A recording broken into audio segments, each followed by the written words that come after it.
தாரு எனக்கு நண்பர் தான்.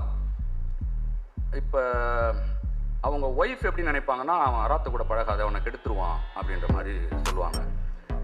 அவருக்கு 66 வயசு. ஏன் அவங்க இப்படி சொல்கிறாங்கன்னா, அவர் இன்னும் குழந்தை மாதிரி தான். அவர் மனசளவில் இது ஒரு பச்சை குழந்தை எங்கேயா கூப்பிட்டு போய் கெடுத்துட போகிறான் அப்படின்னு சொல்லிட்டு, நான் விளையாட்டுக்கு ஒரு காமெடிக்கு சொல்லலை, என் நம்பரையே அவங்க மனைவி வந்து பிளாக் பண்ணி வச்சுருக்காங்க. அதான் நான் ஃபோன் பண்ணால் அவர் கூட பேச முடியாது. இப்போ கோவைக்கு வந்ததால சரி இது ஒரு வாய்ப்பு, நம்ம அவர் கூட பேசணும்னு சொல்லிட்டு பேசிகிட்டு இருக்கேன். அவங்க இந்த டிவி இந்த விழாலாம் பார்க்காதால நான் கலந்துட்டு இருக்கேன்னு தெரியாதாலும் நிம்மதியாக இருப்பாங்க. இல்லை நான் ஐயோ தாருவை கூட்டு போய் கெடுத்துட்டானே அப்படின்னு நினைப்பாங்க. அவங்க அந்த அளவுக்கு ஒரு குழந்தைத்தனமான ஓப்பன் மைண்டட் பர்சன். அவருக்கு வந்து எல்லாமே டைனமிக். இன்றைக்கி என்ன நடக்குது, மைண்ட் ஓப்பனாக இருக்கும். இப்போ திடீர்னு ஒரு 18 வயசு பையன் வந்து ஒரு ராக் இசை கேட்குறாங்க, வேறு ஏதோ ஒரு ரசனையை சொல்கிறான்னா அது அந்த வயசு பையன் மாறி அவங்க கூட எந்த வித மரியாதை ஈகோ இல்லாமல் அப்படி பழகுவார். ஒரு 90 வயசு ஆள் கூடயும் அதே மாதிரி பழகிற ஒரு ஆள் 9 வயசு பையன் கூடயும் அப்படி பழகுவார்.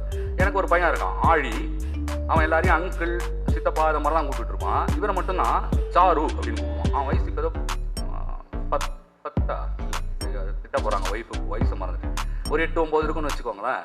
அவன் இவர் வந்து சாருன்னு கூப்பிடுவான். இன்னொன்று சாரு வந்து மற்றவங்க யாரும் அவரை அங்கிள்னு கூப்பிட்டோ சார்னு கூப்பிட்டோ சித்தப்பா மாமான்னு கூப்பிட்டு நான் பார்த்ததே இல்லை. எல்லாமே சாரு தான். அப்போ அவங்க பார்க்குறவங்க எல்லாம் அவரை ரிலேட் பண்ணிக்கிறாங்க. அவங்க வயசுக்கு ஏற்ற மாதிரி அவர் மாறிடுறாரு. அவ்வளோ ஃப்ளெக்சிபிளாக இருக்காரு, மைண்ட் ஓப்பனாக இருக்காரு. இப்போ சினிமா, கலை, அரசியல் இதெல்லாம் பார்த்துட்டிங்கன்னா வாரிசு அப்படிங்கிறது ரொம்ப இம்பார்ட்டண்ட்டாக இருக்குது. அது இருந்தாலும் பிரச்சனை, இல்லாட்டினாலும் பிரச்சனைங்கிறது வேற கதை. உங்களோட இலக்கிய வாரிசு யாரு? அராத்து. முன்னாடியே பிளான் பண்ணது இல்லைங்க, நான் அப்படியே போறா